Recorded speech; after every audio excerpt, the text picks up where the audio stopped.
here and I'm finally doing that hand quilting tutorial.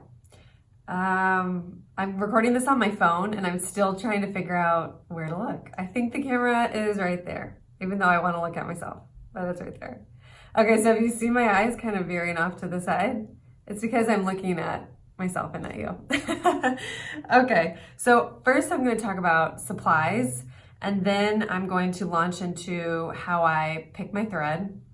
And then I'm just going to dive into, I'm going to launch, then I'm going to dive into a simple running stitch, hand quilting a running stitch, and then finishing off by popping your knot and cutting your thread.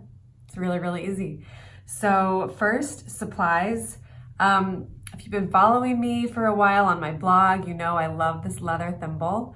I have lots of other thimbles that I've tried, blog posts about thimbles, and this is really one of those things where, you know, thimbles are cheap. Try a few out, decide what works for you, practice, you know, maybe with all of them. I know some people that put thimbles on almost all of their fingers.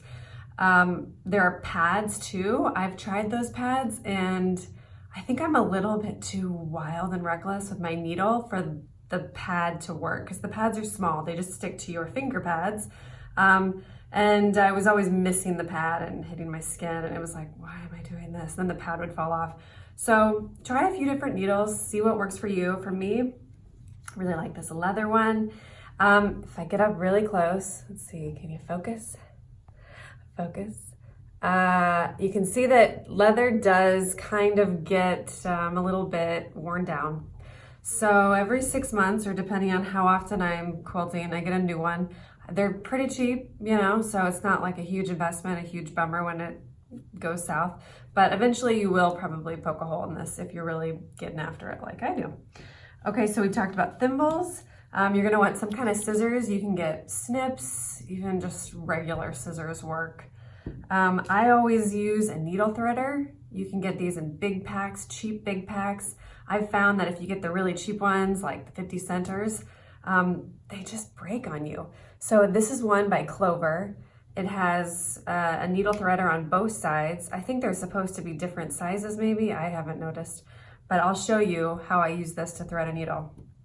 Okay, I have a blog post on needles. I use these Clover Gold Eye embroidery needles. That's what I like because I use a really thick thread, which I'll get to in a second. But some people really like milliners. You can see the difference here. These are quite a bit longer. If you use regular cotton quilting thread that has the wax coating, you're probably gonna see online that quilters are telling you just to use plain old sharps, maybe like a size 10. And that's because these are quite a bit shorter. So I'm gonna show you. See the milliner compared to the sharp? Quite a bit shorter. So it really just depends on what's comfortable for you and what thread you're using. You can also get, these are called longs. They're very similar to sharps, just a little bit longer. But the reason I like these embroidery needles is because the eye is bigger. And with these sharps, the eye is pretty small. So if you're using, we're gonna jump to thread. If you're using a thicker thread, a yarn-like thread like I'm gonna be using, you're gonna want a little bit larger of an eye so you can get that thread through. Okay, so let's jump to thread. So I like to use number 8. Needle sizes, it's kind of the opposite of thread. So the larger your needle size, the smaller the needle. Okay, so the thinner the needle, the larger the size. So a little test, if I had a size 3 and a size 9 needle, which one would be thicker? The 3. So the 3 would be thicker, the 9 would be smaller. So a lot of quilters, they suggest using a 10. Let's see, look, you can see the size right here, size 10.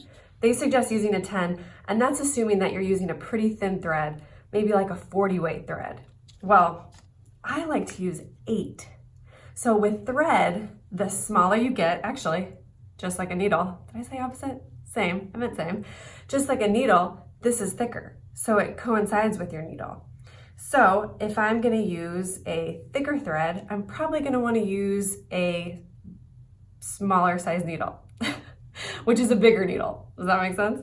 So I like to hover around 6, 7. So I get this pack, and this pack runs anywhere from 10 to 3, 3 being the center, 10 being the edge, I believe. 3 to 9 is what it says. And I kind of hover in the middle, like around here, like 5, 6, 7, 8. I'm not too picky. Again, you just maybe try a few out, see what works for you, because needles aren't that expensive, so you can actually just get, like I did, a few different brands, you know, one day, and I was like, let's just see what I like. And I did, and I like the gold eye. So, some people really like Shishiko needles. I think they're insanely large. Okay, these are tulip. They're so big, and it's a technique I'm not familiar with, Shishiko. But let me just pull this out. I mean, I feel like I'm crocheting with this needle. It's so big, and the eye is huge, and you're gonna really have to yank to get that through the weave of your fabric. So if you just made a quilt with regular cotton quilt weight fabric, I mean, this is gonna like, it's like harpooning a whale almost. I feel like this could be wrong because I don't know much about Shishiko. People who are using needles like this are not using tightly woven fabric. They must be using a wider weave, like a linen or a linen. Anyway, so I got these Shishiko needles just so I could see what the fuss was about. It wasn't for me. Okay, thread. So I have a couple different kinds. I usually gravitate toward DMC. I found that it's nice, it's thick, it's sturdy, it has a nice sheen, it's relatively cheap. I think a skein of this is like $2.50. This is Finca. Someone just gave this to me, and so I used it, and it's fine too. I mean, it's very, very similar. You can see they look really similar. One's a little bit more squarish in shape. Both number 8. So that's what I like. You'll see a lot of common quilt weight thread companies that sell really great thread for your machine, 50 weight, 40 weight, and the smallest thread they're gonna offer you is 12. And 12 is great because it can still go in your machine. So you can kind of get that yarn hand quilted look by sewing on your machine. However, if you use 12 weight on your quilt, you're just gonna have a less noticeable stitch. It's gonna be a smaller thread, and that's totally fine. You can do that. I just like the big yarn-like thread. I think it has a really stunning look, and I'll pan to a couple images of my hand quilts while I'm talking about this. Anyway, so use whatever you like, use whatever is comfortable. This is what I'm gonna use in this demo, and this is what I like. So basic supplies are really simple. All you really need is needle and thread, and thimbles are optional. Needle threader is optional, and you need some scissors. And that's really it.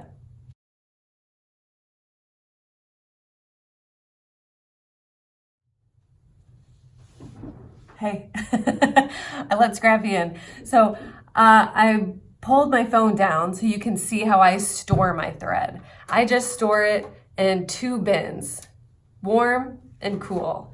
And it's not very well organized, but it works well enough for me. So now I'm gonna talk a little bit about how do I pick my thread. Oh, I think my phone's a little bit crooked. You're gonna have to bear with me here.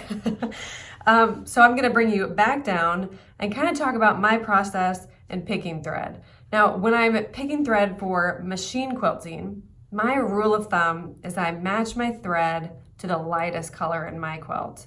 So if my quilt has navies and greens, and then the background is cream, chances are I'm gonna use a cream thread, because I think really dark thread, like if I were to go with a navy, or once I went with black, it has this medical look. And that's totally a personal thing. I've gotten into a lot of accidents in my life.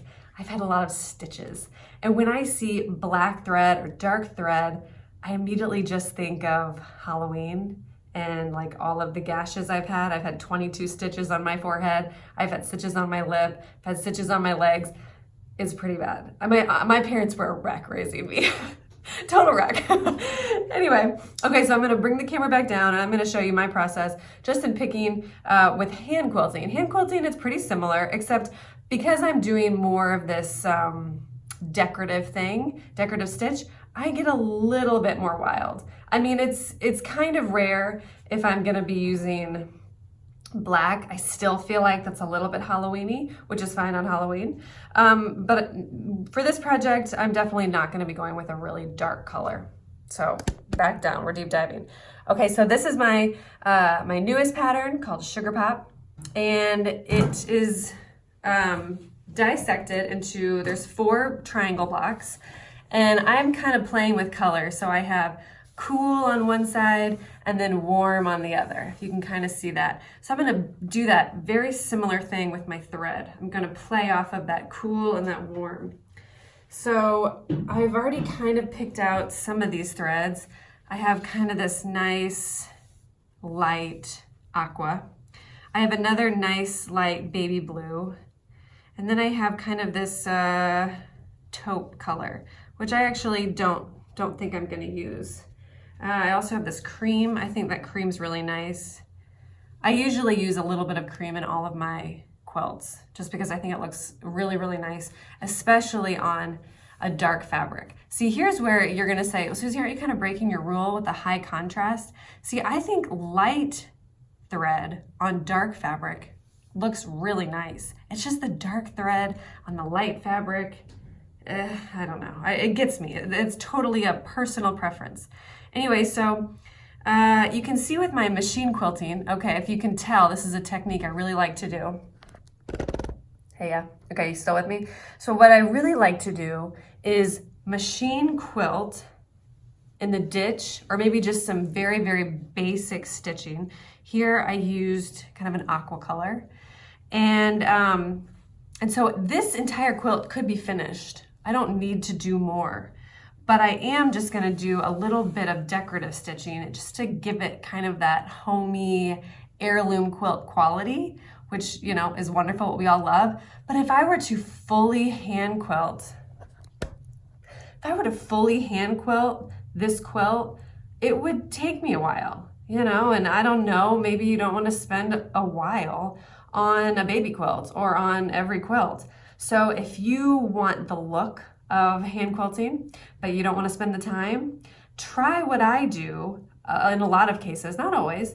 I stitch in the ditch, or I stitch right above the ditch, and kind of close up.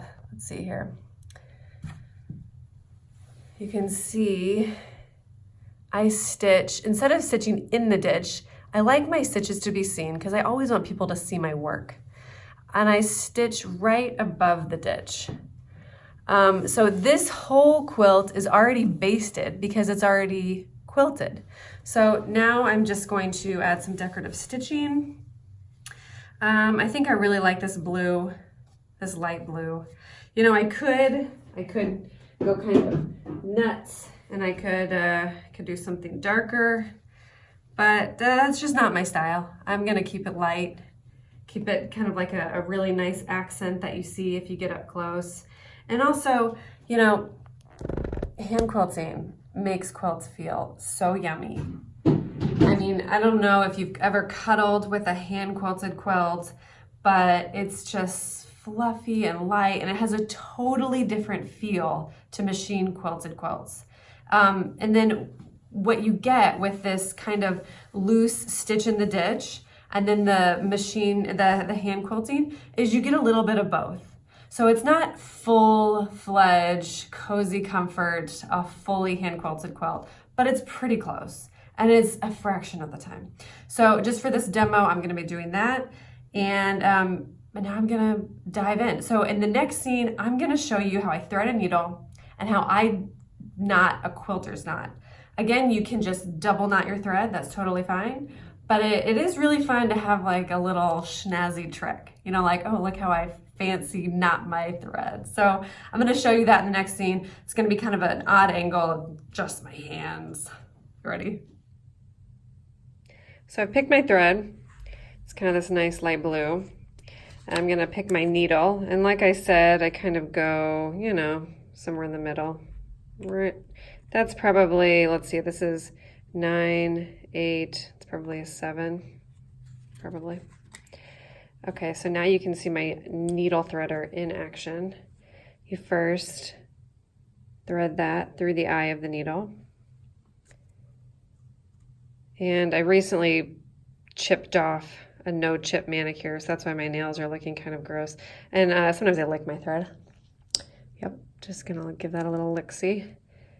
And I pull it through, look at that. So no fuss, no squinting, none of that.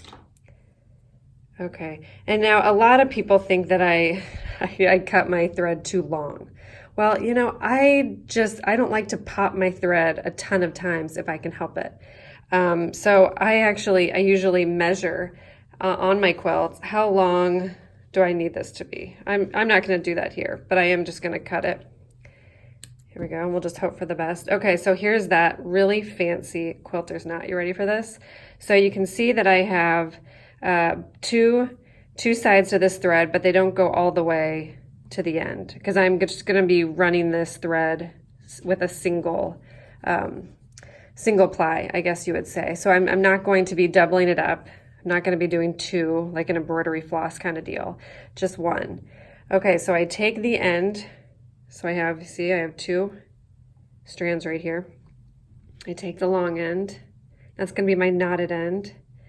And I hold it to, so I'm right-handed. Okay, so this is my left hand. So now I have my needle vertical, and then I have this pinched between my thumb and my middle finger, just like that. And then I'm gonna pinch this behind my needle. So I'm holding it just like that. With my right hand, I go 1, 2, 3. I do a triple knot just because I like it to be secure, but a double knot is just fine. Actually, a traditional quilter's knot is just a double knot. And then I kind of pinch that. So I pull it down just like that and I pinch it. And now I'm just gonna take it with my left hand and run that little pinchy bit all the way to the end. What just happened? And that is the magic of the quilter's knot. So now I have a knot. Dee-dee. So what I'm gonna do now is trim pretty close, not totally close, not right up on it, but pretty close, my knot. Now I'm ready to start sewing.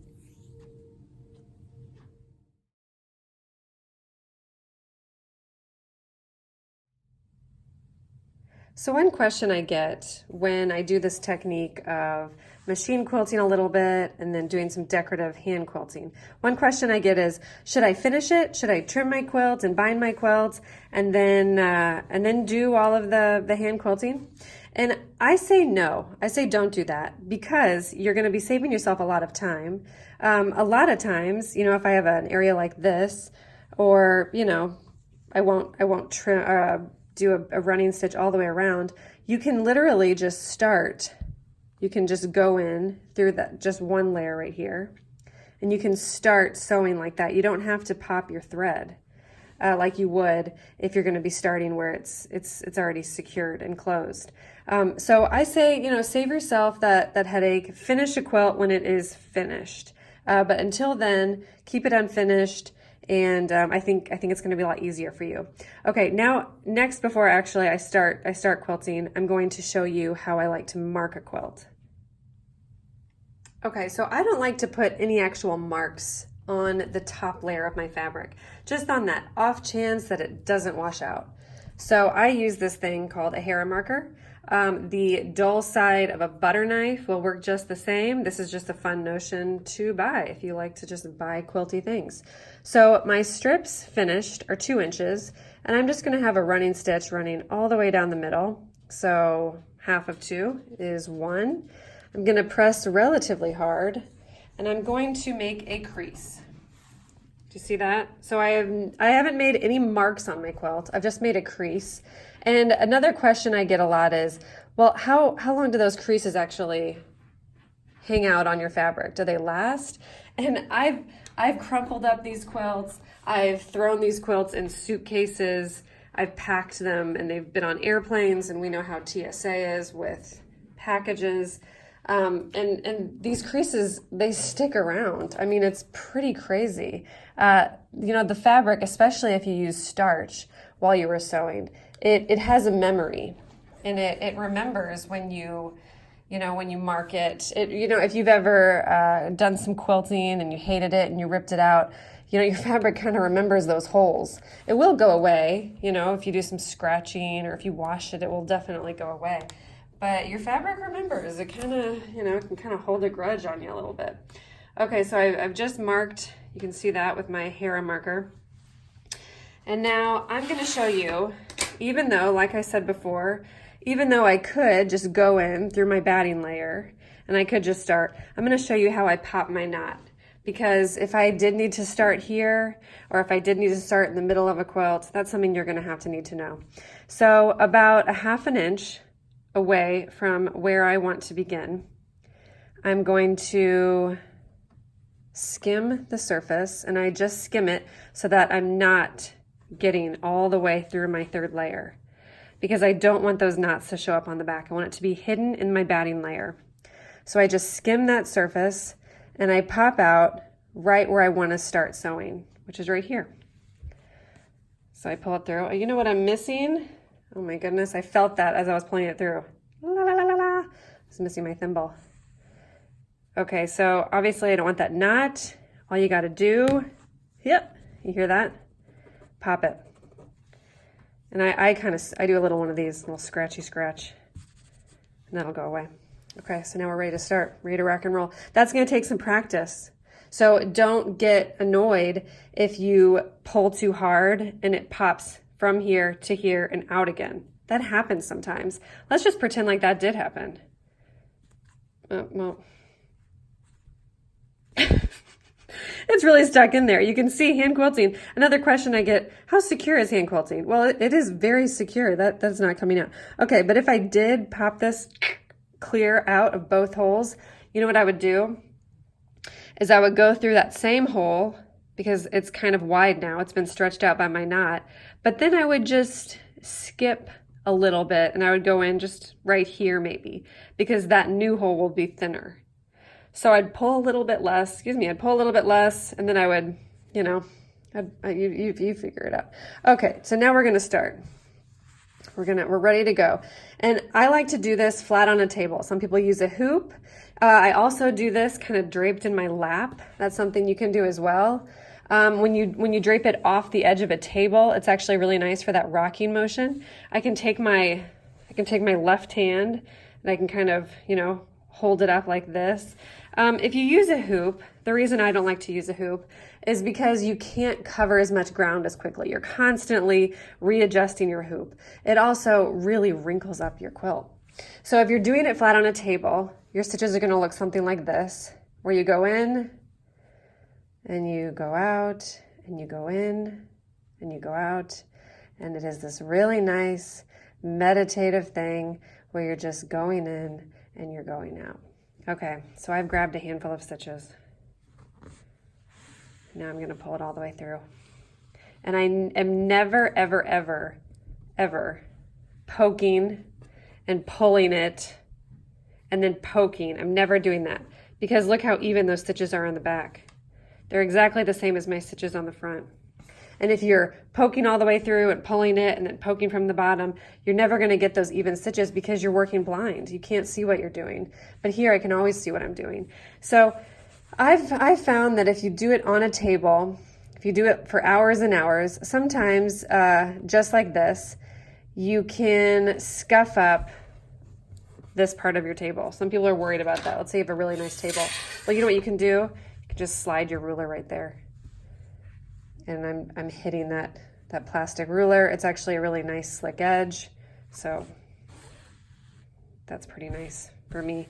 Okay, I'm going to show you another technique, because sometimes when I do that for a really long time, my pointer finger actually gets a little bit tender because I'm really working it. You can see I'm really working that, and then I'm pushing through with my finger. So here's a different technique. I'm going to flip the camera around, so you're actually going to have to see me again. But this other technique I'm going to show you is going to probably work better for you in the long term if you are working for quite a few hours every day. Okay. And sometimes, you have to go a little bit slower, make sure it's even. And, I'm telling you right off the bat, you might only be able to get 1 or 2 stitches at a time, and you're going to think, my stitches are not even. This is no fun. But it just takes some practice. That's all it takes. I have hand quilted for hundreds of hours. I mean, I really have hundreds of hours. It's kind of crazy. Okay, I'm going to flip that camera and show you the other way to do this. Hey, me again. Okay, so I'm going to go down and I'm going to show you how I do this. Ready? Okay, don't get dizzy on me. Oh, and I'm also 6 months pregnant. Okay, so here we are. You're seeing from a different angle, so it might not be as easy to watch exactly what I'm doing, but hopefully you can kind of get the gist. Okay, so this is the edge of my table. You can see right here. One thing I really like to do is, I'm kind of pulling it. So now here's the edge of my table. You see that? So I like to be able to have my left hand underneath, and that way I can really get that rocking motion. And this is the reason why some people do like that hoop, because the rocking motion is the best way to hand quilt. What I was showing you on the table, it does work and it's nice, and I find myself doing that just to change things up. But the rocking motion, where you're putting all of the pressure on your thimble, is how you're gonna have longevity with this. So I'm tipping it up, and then I go back down. And I tip it up, and I go back down. And do you see that my pointer finger is doing no work? It has no pressure on it. There's no needle pressing on it. There's no tension on it. So it's totally just my thimble finger. Okay, so now I have some of that. I just squeeze it, and then I pull it out, pull it through. So if you're really wanting to learn how to quilt the right way, where you're going to have longevity, and if you have any arthritis or if you have any problems with your fingers, this is the best way to do it, so that you have no aches or pains the next day. You have no weird callus on your pointer finger.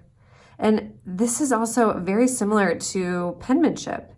Everyone will write a little bit differently, hold their pencil a little bit differently, and that's totally fine. It's all about just getting those results that you want.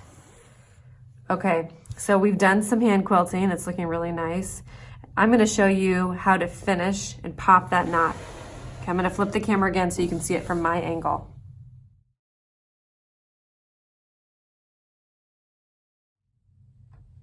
So there's really no reason for me to finish right now other than for the demonstration. Let's say I want to wrap it up. This is the end. What I do is I make a knot. I make a knot about a 1/2 inch away from my final stitch, or my second to final stitch. So here is one. I have one little knot, and then I'm going to do it again. And this is something I don't even know if it makes a ton of sense, and it probably doesn't even make a big difference. But I would prefer for it to be a square knot than just a regular double knot.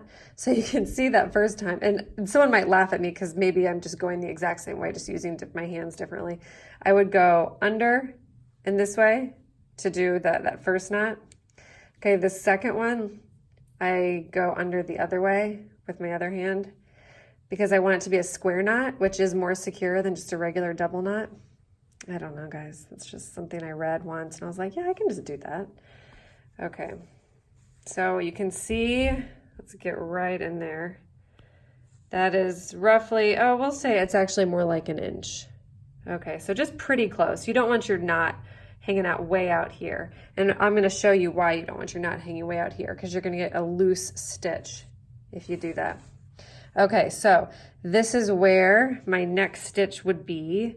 So I'm going to go in here, and I'm just going to get that top layer. Okay, I'm not diving into my batting.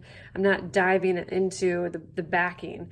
I'm just going to get that top layer, and I'm going to come out right about here, because I'm going to hide this knot.